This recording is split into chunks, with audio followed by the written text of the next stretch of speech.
뵙게 돼서 반갑습니다. 오늘 찬양 정말 은혜스럽네요. 네. 메마른 대지에 지금 단비가 내리고 있습니다. 이 고난 주간 이 특별 새벽 기도에도 은혜의 단비가 충만하실 수 있기를 바랍니다. 아, 여러분 돈 좋아하십니까? 그럼요. 돈 참 중요합니다. 그런데 돈보다 황금보다 더 중요한 것이 있습니다. 바로 지금입니다. 전도서 9장 4절을 보니까 죽은 사자보다 살아있는 개가 낫다라는 말씀이 있습니다. 오늘이 소중합니다. 그리고 오늘만큼 소중한 것이 있는데 그것이 바로 우리의 과거입니다. 만약 우리의 과거가 하루아침에 순식간에 사라진다면 우리의 삶이 어떻게 되겠습니까? 아침에 눈을 떠보니까 지난 세월 모든 내 과거의 흔적들이 내 머릿속에서 지워져 버렸습니다. 아마 그렇게 되면 일상생활이 힘들겠죠? 아니요, 거의 불가능하게 될 것입니다. Back to the Future라는 영화가 있습니다. 주인공이 타임머신을 타고 과거로 돌아가서 여러 가지 일들을 겪는 그런 영화입니다. 이 영화에서 재미있었던 장면은 주인공이 자신의 젊었을 적 부모님을 만나는 장면입니다. 아직 젊은 시절에 아버지 어머니가 호감을 갖는 그런 상태, 아직 결혼하지 않은 상태입니다. 아들은 미래에서 온 아들은 부모님을 대번에 알아보는데 미래에서 온 아들을 부모는 알아보지 못합니다.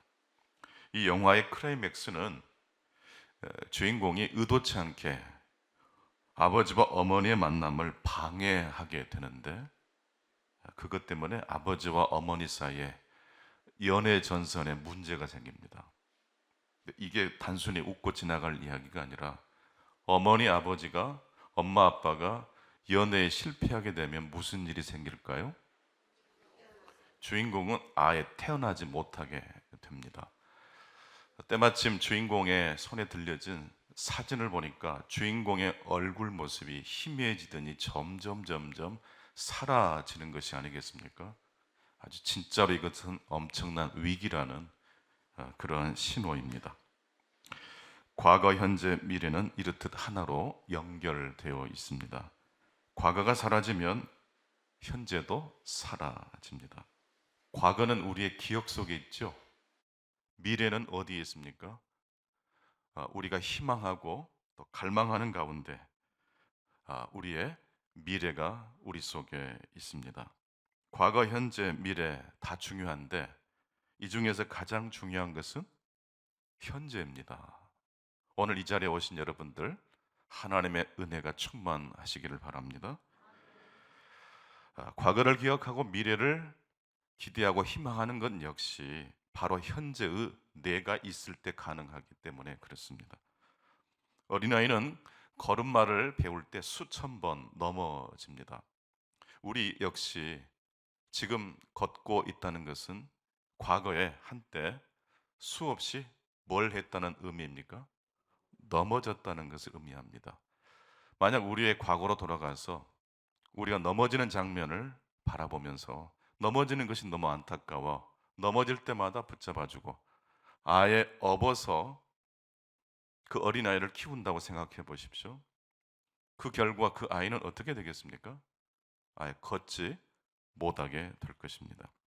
마찬가지로 성경 말씀에서 성경에 나오는 그 실패하고 넘어진 이야기를 모두 성경 안에서 제거해 버린다면, 그래서 좋은 이야기만 모아놓은 책으로 만들어 놓는다면 성경은 어떻게 되겠습니까?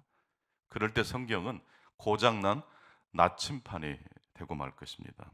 그런 성경이라면 우리를 천국으로 인도하는 책이 아니라 악마의 책이 될 가능성이 매우 높습니다. 하나님의 진리는 넘어진 자리에서 사실 발견한 진리라고 말씀드릴 수 있습니다. 창세기 3장에 나오는 이야기 혹시 아십니까? 아담과 하와가 하나님의 말씀을 어기고 선악과를 먹은 그 스토리가 시작되는 이야기가 창세기 3장입니다. 이 창세기 3장부터 성경의 마지막 책인 요한계시록까지 성경을 이끌어가는 핵심 이야기 중에 하나는 넘어진 이야기입니다. 아브라함, 모세, 다윗, 야곱의 이야기만큼이나 중요한 이야기가 가인과 아벨 그리고 바벨탑 사건일 것입니다. 인간이 넘어진 자리, 인간이 실패한 자리는 사실 선이 승리한 자리가 아니라 악이 승리한 자리입니다. 동시에 인간이 넘어진 자리는 악이 승리한 자리이면서 또한 하나님의 무엇이 발견되는 자리이기도 합니까? 하나님의 진리가 발견되는 자리이기도 합니다. 선이 악을 이기다, 오늘 말씀의 제목입니다. 무조건 하나님의 선이 악을 이긴다, 그런 쉬운 이야기를 하려고 제가 이 자리에 서 있는 것은 아닙니다. 인류 역사를 보더라도 선이 악을 이긴 이야기보다 악이 선을 이기는 이야기가 훨씬 더 많았습니다.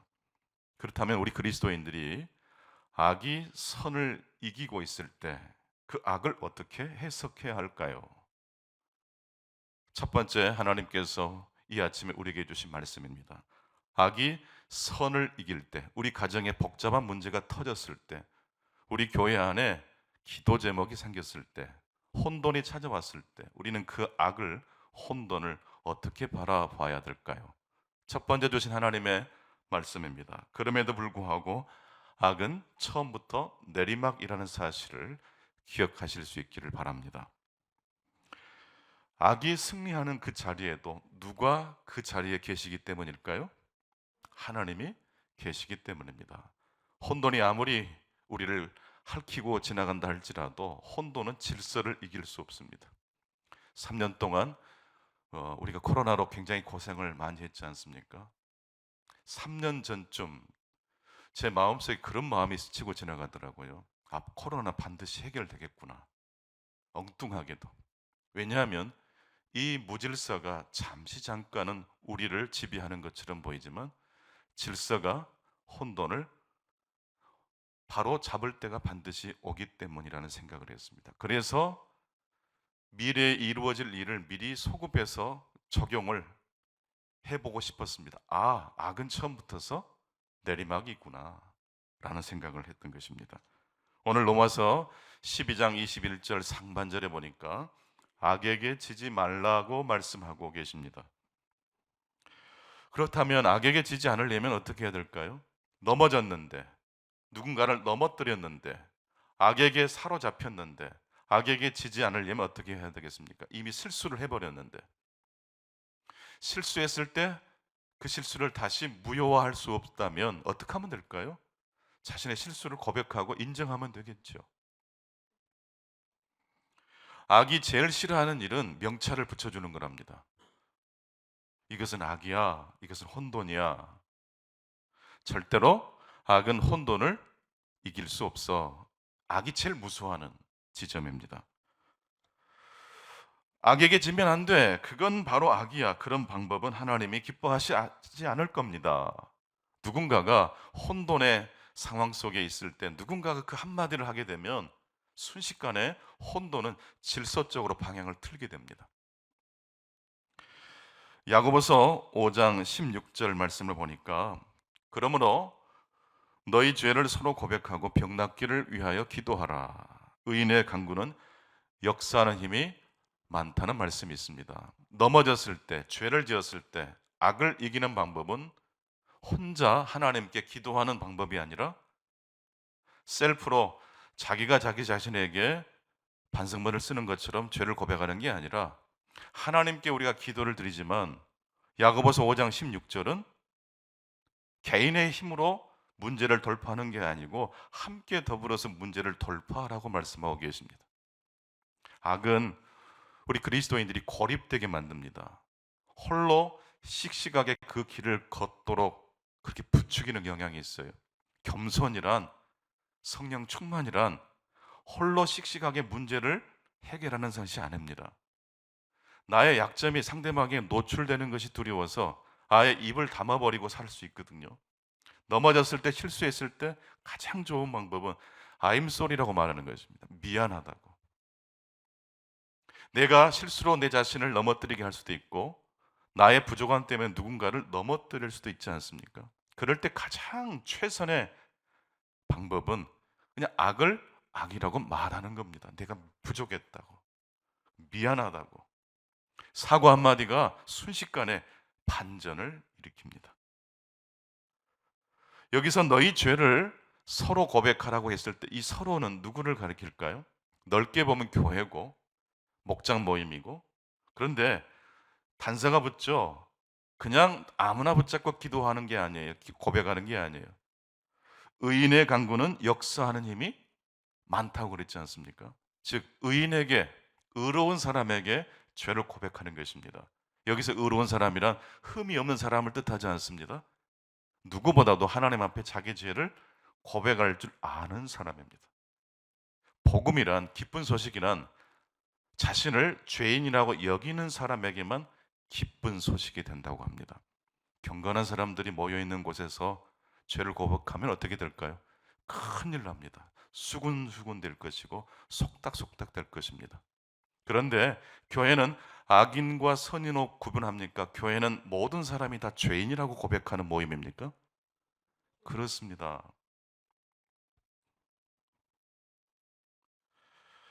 인간의 타락 교리는 역설적이게도 인간이 타락했을 때, 넘어졌을 때 그 하나님의 말씀이 옳다는 것이 증명됩니다.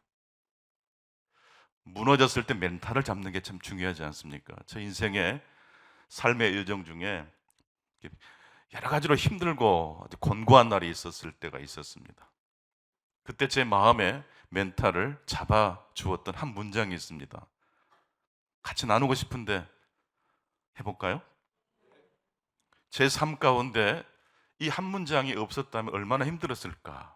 이 한 문장으로 인해서 제 마음에 굉장히 큰 위로와 은총이 있었습니다. 그것은 썩은 물은 마실 수 없지만 썩은 물에도 부력이 있다는 말이었습니다. 같이 한번 해보실까요? 썩은 물은 마실 수 없지만 썩은 물에도 부력은 있습니다.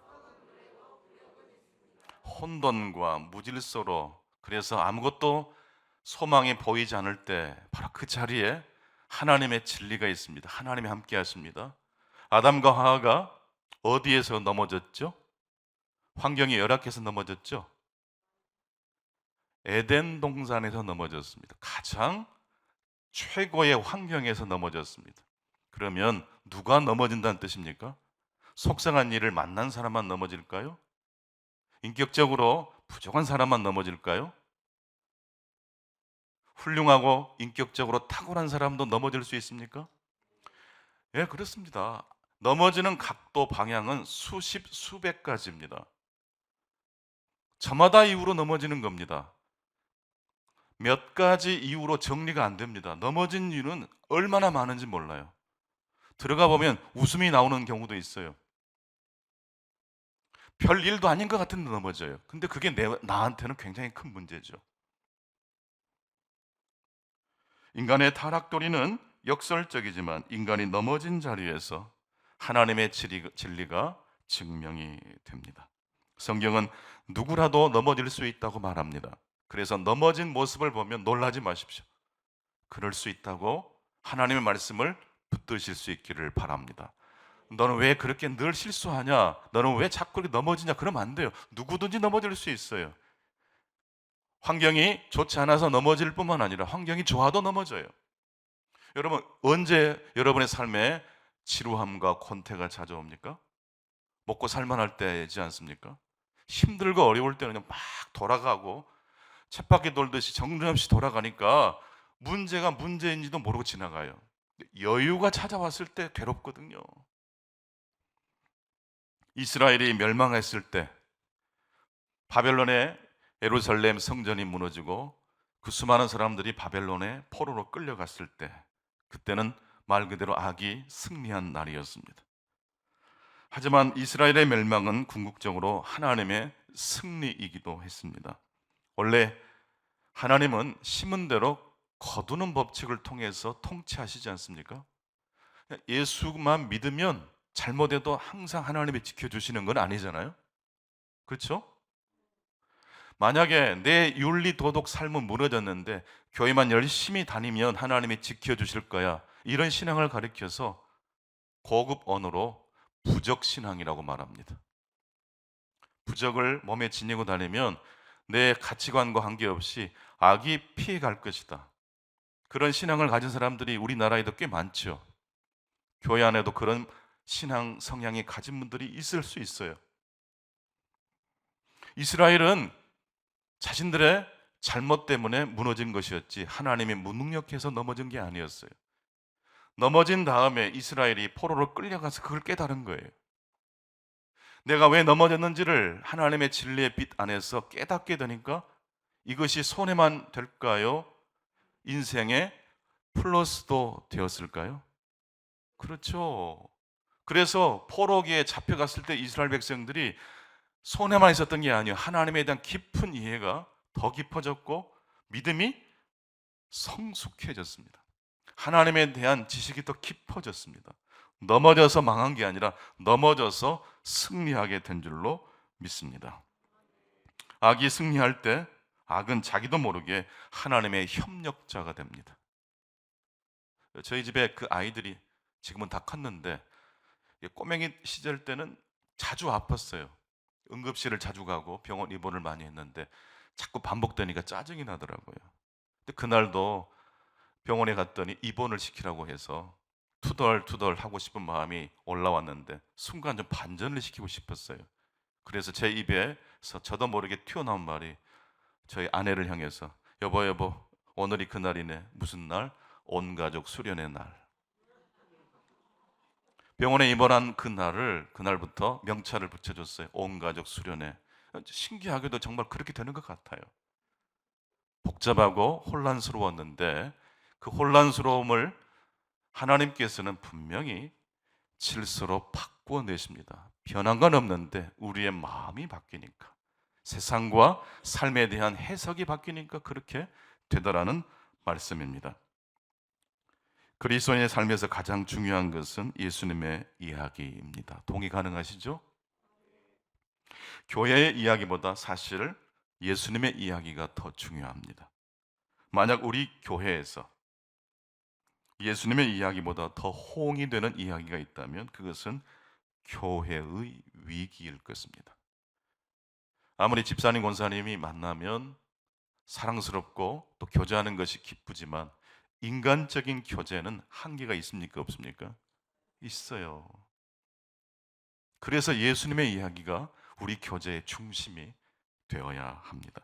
그 사람이 누구인지 알려면 그 사람이 하는 말을 잘 들어보면 돼요. 무슨 말을 많이 하는지.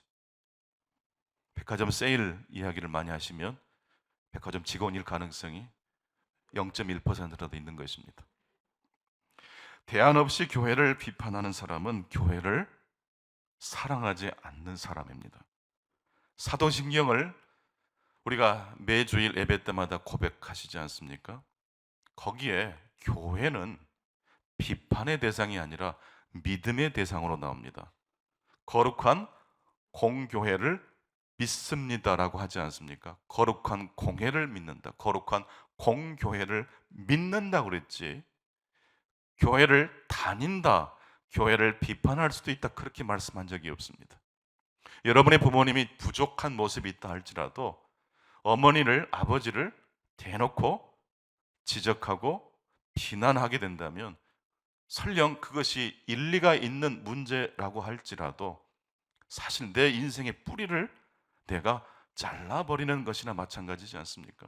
여러분, 교회는 어머니와 같은 존재입니다. 교회를 사랑하실 수 있기를 바랍니다. 오늘날 교회의 위기는 성장의 위기가 아닙니다. 교회가 잃어버린 것은 교회를 떠난 성도가 아닙니다. 실추된 교회의 신뢰도가 교회의 문제가 아닙니다. 교회가 잃어버린 것은 사실 예수님의 이야기입니다. 교회 이야기보다 예수님의 이야기를 그래서 항상 우리는 조금 더 많이 할 수 있어야 합니다. 바울 사도는 고린도 교회를 개척한 목사님이시거든요. 근데 고린도 교회에 들려온 소식이 바울 사도에게 골치가 됐습니다. 머리가 터질 것 같아요. 그래서 쓴 편지가 고린도전서, 고린도후서입니다. 바울 사도가 그 혼돈에 가득 차 있는 교회를 어떻게 진단하고 어떻게 회복시켰습니까? 바울 사도의 먼저 멘탈이 흔들려서는 안 되지 않습니까? 바울 사도가 했던 건 동일합니다.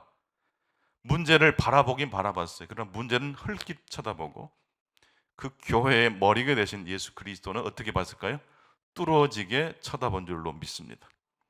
여러분 가정에도 문제가 있을 때 그 문제는 슬쩍 보세요. 문제를 분석하고 논리적으로 막 그 문제를 해결하기 시작해 보세요. 부부싸움은 더 깊어질 거예요. 그럴 때는요, 창문을 열고 새로운 공기가 들어오게 해야 돼요. 그 문제를 해결하려면 그 문제 속에 있으면 안 돼요. 그 문제에서 나와야 돼요. 창문을 열고 예수 그리스도 이야기가 우리 가정에, 우리 직장에, 우리의 목장 안에, 우리 교회 안에 들어오게 해야 할 것입니다. 악은 처음부터 내리막입니다. 악의 자리에 하나님이 계십니다. 악은 자기도 모르게 하나님의 진리를 드러내는 협력자 역할을 하게 됩니다. 코로나 기간 동안에 마이너스만 있었던 건 아니었지 않습니까? 이 기간 동안에 얼마나 교회를 더 사랑하게 되셨습니까? 얼마나 목장 모임이 그리우셨습니까? 얼마나 담임 목사님과 사모님과 교육자들이 원래도 사랑스럽지만 더 사랑스러워지지 않으셨습니까?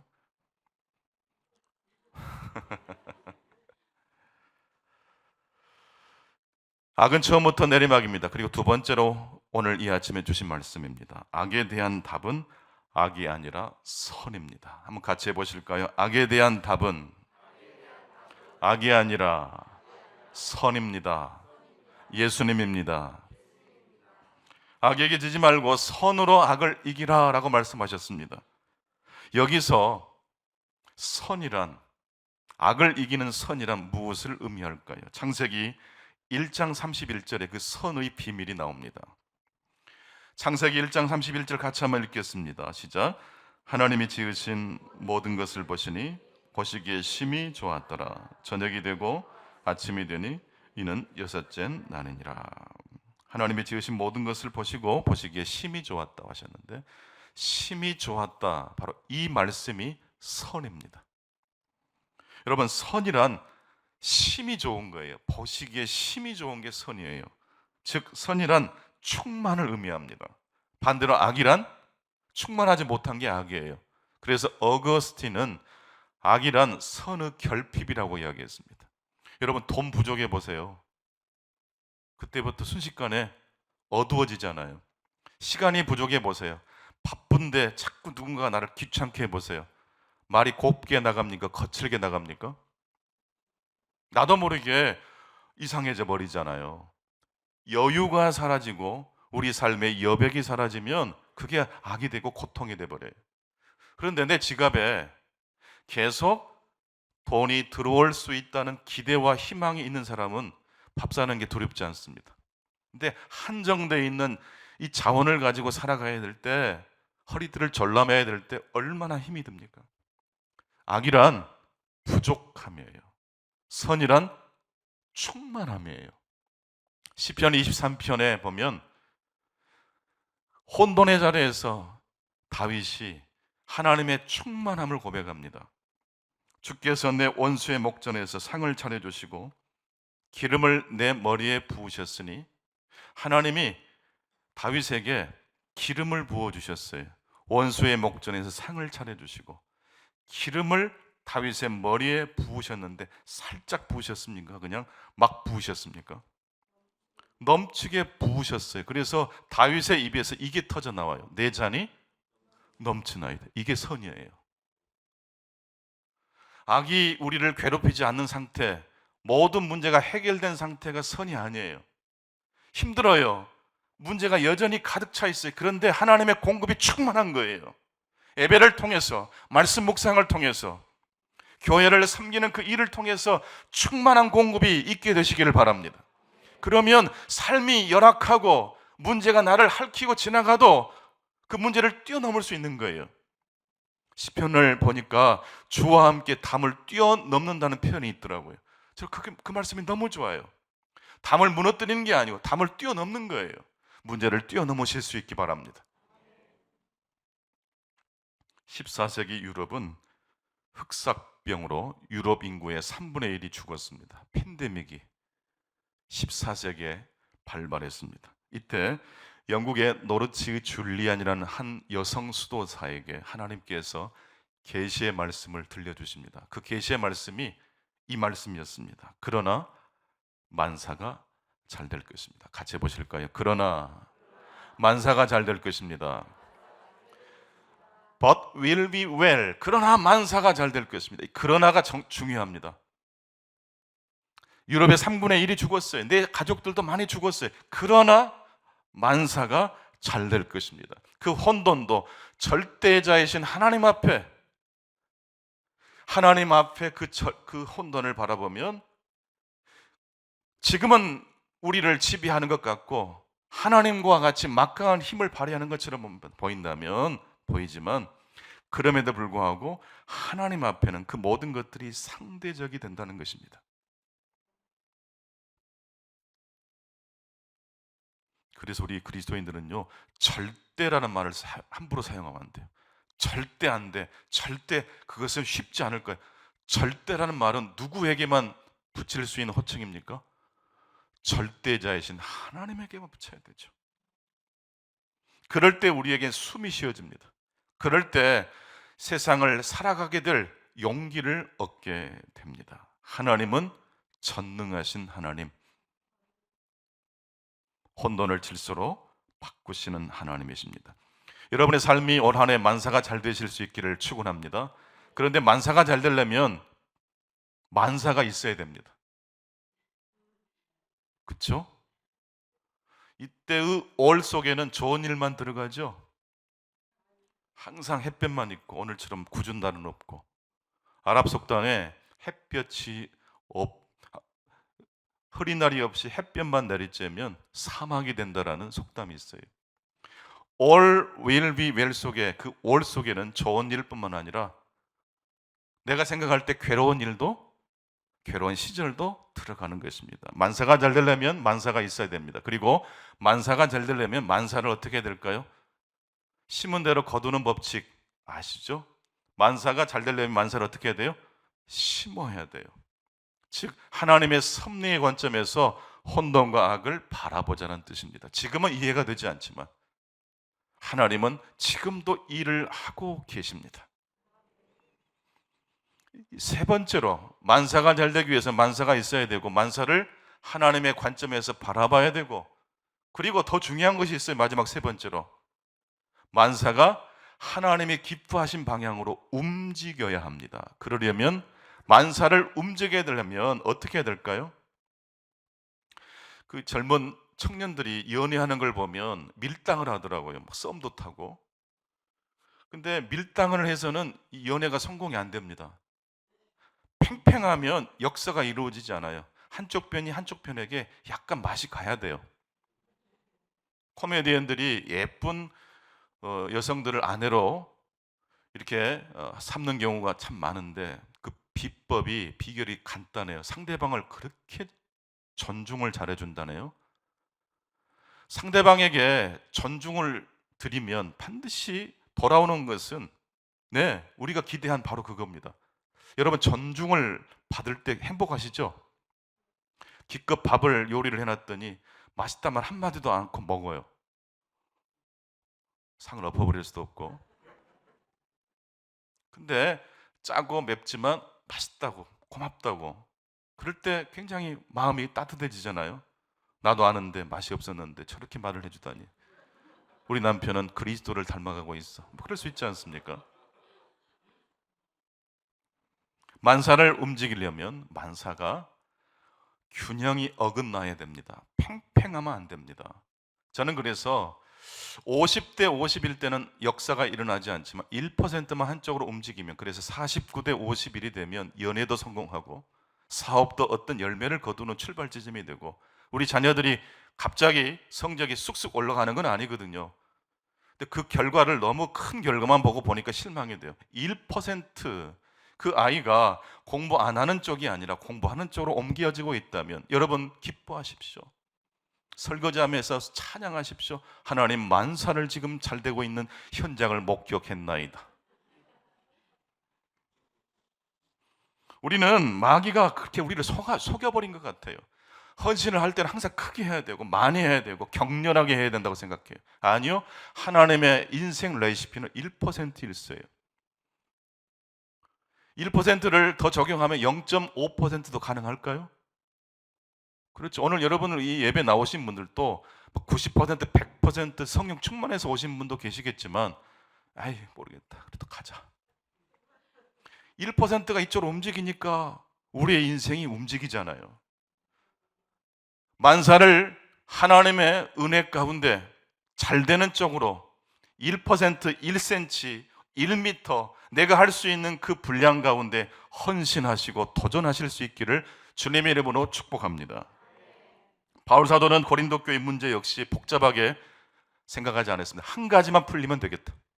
한 가지만 풀리면 회복되겠다. 그것이 바로 십자가의 도였습니다. 그래서 고린도전서 1장 18절에 바울은 이렇게 말합니다. 십자가의 도가 멸망하는 자들에게는 미련한 것이지만 구원을 받는 우리에게는 하나님의 능력이 된다고 말씀하고 있습니다. 십자가의 복음을 회복하면 된다. 아무리 얽혀 있고 복잡해 보이지만 그 실타래를 푸는 것은 하나예요, 사실은.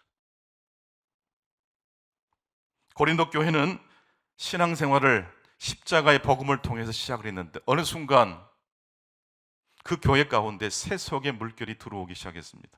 이제 구원받았으니 이제 하나님의 지혜를 이제 세상에서 성공한 쪽으로 하나님을 이용하자라는 그런 세속적인 생각이 들어왔어요. 십자가의 도라는 것은 십자가의 메커니즘, 십자가의 말씀, 십자가의 양식이란 뜻입니다. 예수의 보혈만, 내 죄를 사해주는 보혈만 의지하는 게 아니라 그 예수님의 십자가의 패턴, 그 삶의 양식을 내 인생의 스토리로 삼고 그분을 닮아간다는 것이 십자가의 신앙입니다. 교회만 다니고 세례만 받고 성찬식만 잘 참석하면 된다는 뜻이 아니고 그 정신을 월요일부터 토요일까지 내 삶의 일상의 삶의 문법으로 삼자는 것입니다. 십자가는 다른 사람을 넘어뜨려서 내 유익을 찾는 게 아니고 내가 내 자신을 그리스도의 말씀에 복종시킴으로 그렇게 해서 우리는 악에 대하여 선으로 승리하는 것입니다. 그 사람이 나한테 이렇게 했으니까 똑같이 아니 30배, 60배, 100배로 안 갚으면 해주는 게 아니에요.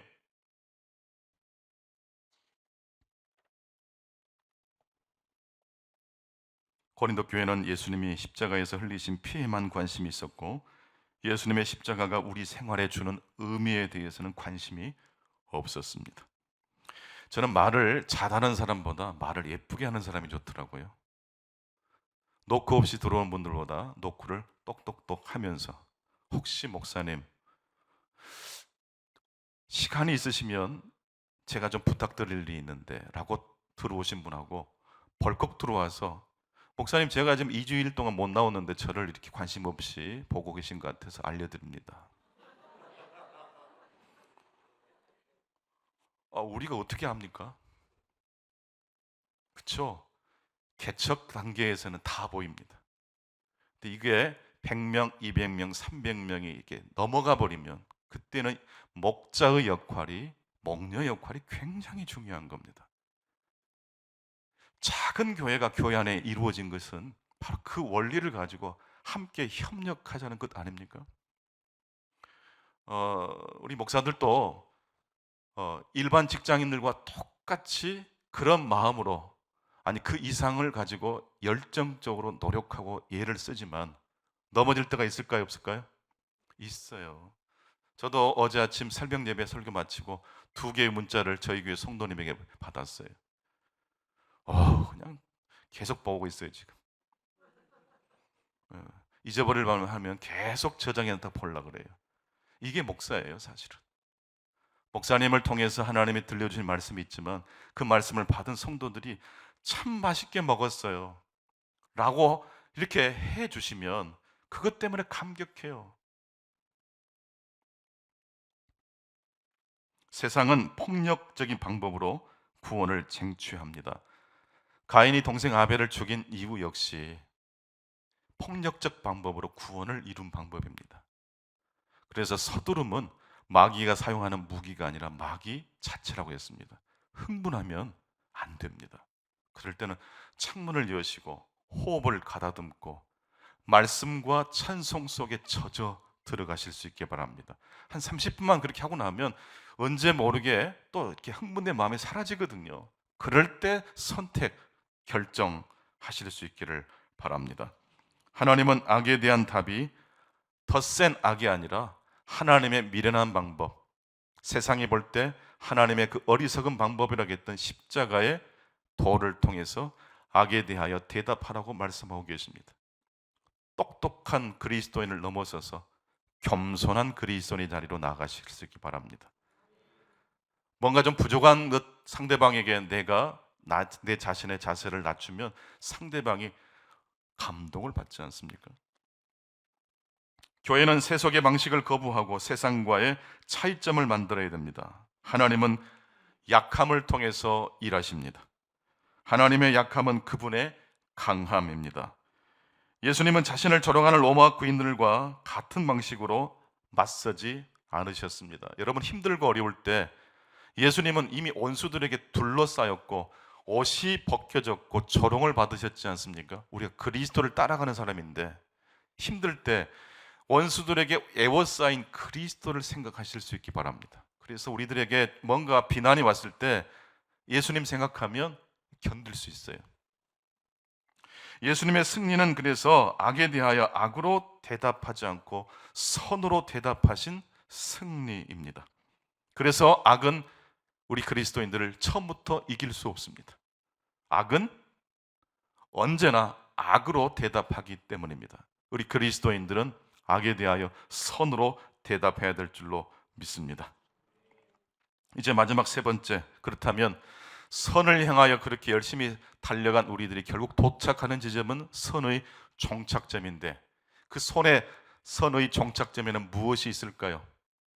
여러분, 천국 가면 마음이 설레죠. 천국에 도착하면 천국에는 무엇이 있을까요? 고린도전서 13장 13절, 그런즉 믿음, 소망, 사랑 이 세 가지는 항상 있을 것인데 그 중에 제일은 무엇입니까? 사랑입니다. 믿음, 소망은 천국에 가면 더 이상 필요가 없겠죠. 하나님을 이제 만났는데, 그렇죠? 보이지 않는 것을 믿는 믿음은 더 이상 필요 없죠. 이제 하나님 내 곁에 계신데 믿음과 소망은 더 이상 필요 없어요. 완결됐어요. 그런데 하나님에 대한 지식, 하나님과의 관계는 깊어지고 확장되어 갑니까? 똑같이 천국에 도착하면 하나님은 더 이상 알 필요도 없이 완료형으로 끝나버리는 것입니까? 하나님에 대한 지식은 계속 깊어지고 확장될 줄로 믿습니다. 그래서 선의 종착점인 천국에는 완결과 함께 무엇이 있을까요? 미완결이 있어요. 비록 제가 말씀을 묵상하다가 발견한 것이지만 대단히 중요하다고 저는 생각합니다. 왜냐하면 이 말씀을 통해 제가 막 비명을 질렀거든요. 천국은 완결만 있는 줄 알았더니 무엇이 있어요? 미완결이 있어요. 그래서 천국이 재밌는 곳이에요. 근데 천국에 가서 그 경험을 그때 가서 하시겠습니까? 그 경험을 지금 이 땅에 사는 동안 소급 적용하시는 삶을 살고 싶으십니까? 그렇죠. 악이란 선의 결핍이라고 해서 결핍을 부정적으로만 생각했는데 사실 이게 마귀의 장난이에요. 결핍 미완결은 무엇입니까? 하나님이 우리에게 주신 보석이에요. 선물이에요. 완결만 목표로 삼고 살면요, 우리 인생이 어떻게 되겠습니까? 피폐해져요. 오스트리아에서 그런 연구 결과를 이렇게 했더라고요. 어느 연구소에서 산 중독증이라는 게 있대요. 광주하면 유명한 산이 딱 하나 있죠. 무등산. 이 무등산에 그 서석대 그리고 정상까지 올라가야 제맛이잖아요. 중머리째는 산도 아니잖아요. 산 밑에서 보리밥 먹는 것은 사람이 할 짓이 아니잖아요. 근데 정상만 산 등반이라고 생각하는 사람이 어느 날 나이가 먹고 노쇠해져서 중머리째밖에 못 가요. 그러면 인생이 끝난 거잖아요. 천국이란 완결 플러스 무엇이 들어오는 겁니까? 미완결이에요. 성장기, 성숙기와 함께 가장 중요한 하나님의 선물이 있어요. 그건 쇠퇴기예요. 여러분, 늙음이라는 것이 얼마나 좋은 것인지 몰라요. 손주, 손녀들을 누가 가장 예뻐해 주시던가요? 부모님입니까? 할머니, 할아버지입니까? 부모는 막 싸우잖아요. 네가 내 배에서 낳았지만 참 거시기하다. 다시 배로 들어가라고 할 수도 없고. 근데 할머니, 할아버지는 손주 앞에 꼬박 죽어요. 나는 생명이 쇠퇴해지는데 이 녀석은 막 올라와요. 무조건적인 사랑이 되는 거예요. 교회가 나이 드신 분들이 계시면 좋을까요?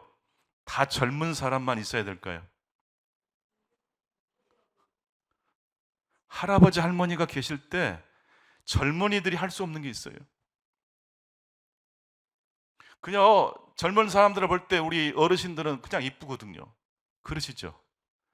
그냥 보면 너무 좋아요. 주일이 너무 기다려져요. 우리 젊은 목장원들만 봐도 행복해지는 거예요. 우리 젊은 사람들은 어르신들의 그 인자한 표정을 보면 또 어때요? 그래서 교회가 고향 같고 집밥을 먹는 것처럼 그렇게 여겨지지 않습니까? 우리 손희선 목사님도 이제 5학년이 이제 넘어가더니 머리가 그냥 하얘지시고, 젊었을 때 제가 만나고 교제했던 목사님이 이제는 아주 성숙과 또 이제 그 머리가 너무 멋있어졌지 않습니까? 젊음의 패기도 좋지만 성숙과 깊이도 굉장히 매력이 있잖아요.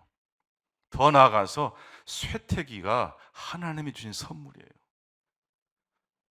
젊고 충만한 그 하나님의 축복 속에는 성장만 있는 게 아니고 무엇도 있어요? 미완결, 쇠퇴기도 있는 줄 믿습니다. 허리가 아프고 몸이 연약해졌을 때 그래서 불평만 할 게 아니라 하나님, 제가 지금 쇠퇴기로, 그래서 젊은이를 더 격려할 수 있는 은혜를 주시니 감사합니다. 고백하실 수 있기를 바랍니다.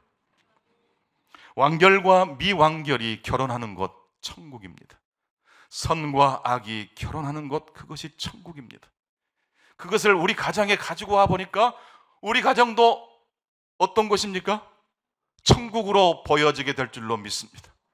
완결과 미완결이 결혼하는 것이 천국이라면, 지금 우리 부부 사이에도 문제가 분명히 있지만 땡큐 하나님 감사합니다. 완벽하지 않기 때문에 내가 할 일이 더 있는 거예요.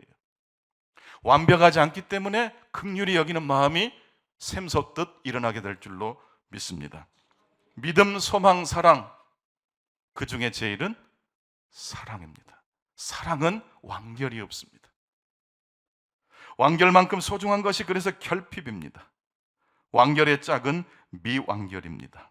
정의성 시인은 그 미완결의 소중함을 차라리 시를 가슴에 묻는다라는 시를 통해서 이렇게 표현하십니다.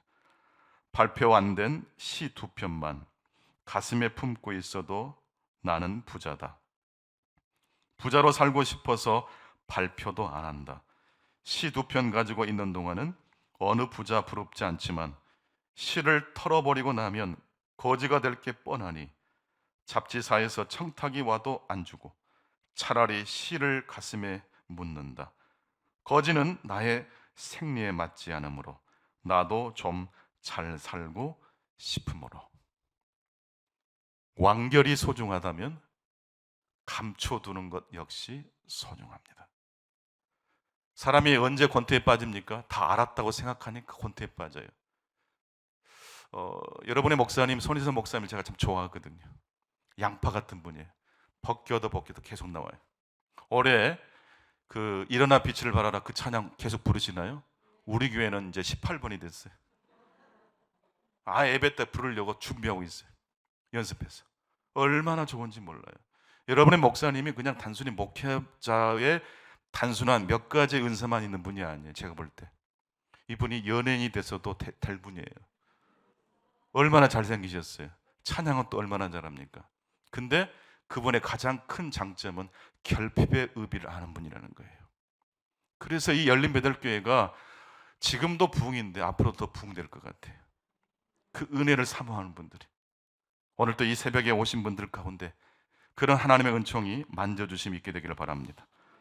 길은 잃더라도 목적지는 잃지 마십시다. 내비게이션 가지고 목적지를 가지고 싸우진 않잖아요. 근데 경로를 가지고 싸우긴 합니다. 천국이라는 목적지를 가지고 싸우지는 맙시다. 싸우지는 않죠. 근데 약간의 견해 가지고는 혼돈을 겪을 수 있어요. 우리는 다 목적지가 동일한 사람들입니다. 그래서 우리는 고향을 넘어서서 본향이 같은 사람들입니다. 그래서 우리는 연대하고 같이 아파하고 같이 공동체를 이루고 끝까지 완주하는 삶을 살아가는 자가 되어야 될 것입니다. 탕자는 길을 잃었지만, 아버지 재산을 탕진했지만 목적지만큼은 잃지 않아서 결국 집으로 돌아왔습니다. 헷갈릴 때가 있습니다. 내가 지금 잘못된 길로 걸어가고 있는지 헷갈릴 때가 있습니다. 오늘 주신 말씀 세 가지입니다. 악은 처음부터서 내리막입니다. 악에 대한 대답은 더 큰, 더 센 악이 아니라 십자가의 도가 되실 수 있기 바랍니다. 선의 종착점에는 무엇이 있습니까? 완결이 있고 미완결이 있습니다. 결핍을, 연약함을 하나님의 축복으로 삼게 되시기를 축원합니다. 그리하여서 하나님께서 사용하시는, 기뻐하시는 저와 여러분 되시기를 간절히 축원합니다. 기도하겠습니다. 주님 감사합니다. 고난주간 특별 새벽 기도회, 십자가 그 반전의 역설이라는 큰 주제 속에서 저희들이 주님의 복음을 다시 감격스럽게 만나게 되기를 원합니다. 내 자신을 다시 만나게 해주시고 내 남편과 내 아내와 내 자녀를 새로운 시선으로 보게 해 주시옵소서. 이 교회가 단순히 이 교회를 위해서만 존재하는 것이 아니라 이 지역사회와 한국교회와 하나님의 미래 시대의 그 자손들에게 큰 영향력을 지금부터 심어주고 준비하는 멋지고 근사한 교회, 열린 교회 되게 해 주옵소서. 오늘도 하나님 앞에 영광과 존귀를 올려드리옵고 예수 그리스도 이름으로 간절히 기도하옵나이다. 아멘.